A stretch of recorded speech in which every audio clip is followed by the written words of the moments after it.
बहुत शुक्रिया जनाब स्पीकर।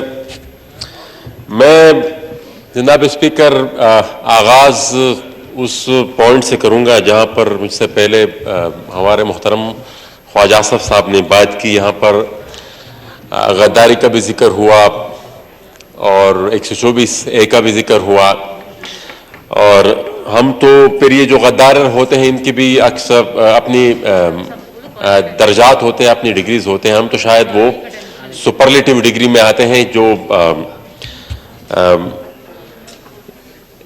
जिक्र होता है यहाँ पर मुख्तलिफ औकात में मुख्तलिफ वजूहात पर ये सियासी मुकदमात बनते रहते हैं।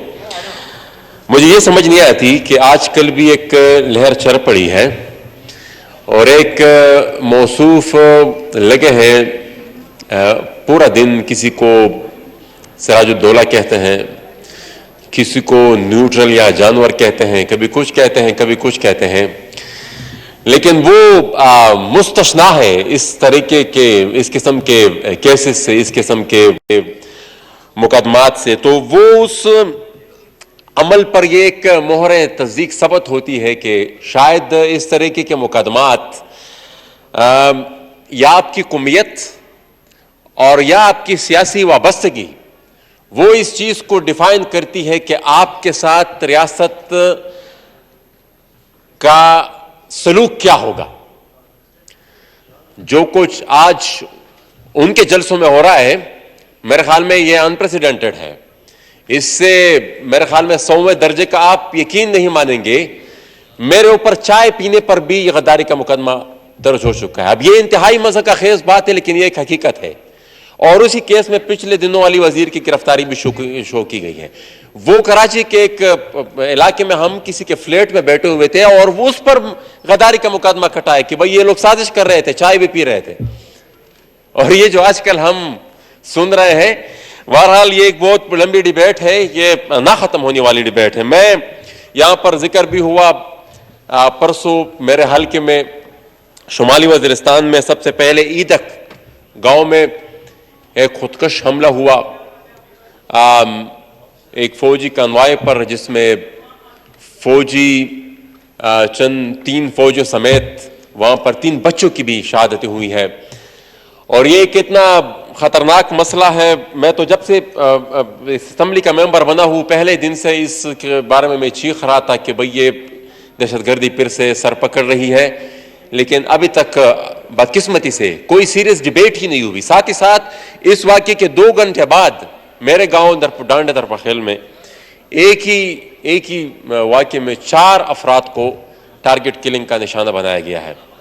और ये एक ही 2 घंटे के वक्फे से ये 2 वाक़यात हुए हैं। साथ ही साथ अभी भी मैं एक न्यूज़ पर एक खबर देख रहा था, मुज़ाकरात की बातें भी हो रही है तालिबान के साथ, और ये भी सुनने में आ रहा है कि 2 उनके इंतहाई अहम कमांडर मुस्लिम खान जो उनके तर्जुमान हुआ करते थे और महमूद खान, उनको हवाले कर दिया गया है।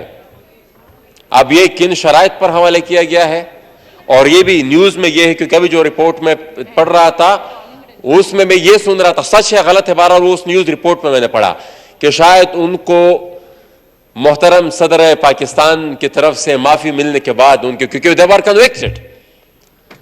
अब ये इस तरह के कन्विक्शंस इतनी आसानी से अगर सदर पाकिस्तान और पार्लियामेंट को कानो कान खबर भी ना हो, पार्लियामेंट को पता भी नहीं है कि मिसाल हो क्या रहा है, क्या डेवलपमेंट हो रही है, मुज़ाकरात हो रहे हैं, किन शराइत में हो रहे हैं, तो इस पर पार्लियामेंट को ब्रीफ करना चाहिए। और ये जो दहशतगर्दी सर पकड़, इस पर सीरियस डिबेट होनी चाहिए। आखिरी चीज जनाब स्पीकर, हमारे शुमाली वज़ीरिस्तान के ताजर बिरादरी जो कि 3-4 साल से, बल्कि ज़रब के बाद से वो बेचारे दर बदर की टोकरे खा रहे हैं, कभी इस्लामाबाद प्रेस क्लब, कभी पेशावर प्रेस क्लब, कभी एक असम्बली, कभी दूसरी असम्बली, वो जिनके बाजारों को लूटा गया और उनके नाम पे अगर कुछ फंड मंजूर भी हुए, अब उनको वो अपने चेक्स की वसूली के लिए उसी तरीके से ख्वार किया जा रहा है।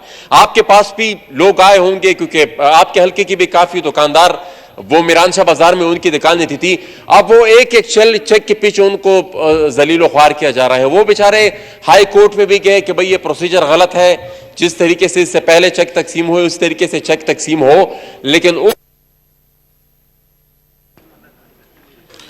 جی مائک اس ہائی کورٹ کے فیصلے پر بھی نہیں ہو تو اس پہ ریکویسٹ کرتے ہیں کہ آپ اس پہ کوئی کمیٹی بنائیں، کیونکہ 2 دفعہ پارلیمنٹ سے بھی یہاں پر پچھلی جو کمیٹی بنی تھی یہاں سے بھی 2 دفعہ انسٹرکشن جا چکی ہیں، اس کے باوجود بھی اس پر عمل نہیں ہو رہا.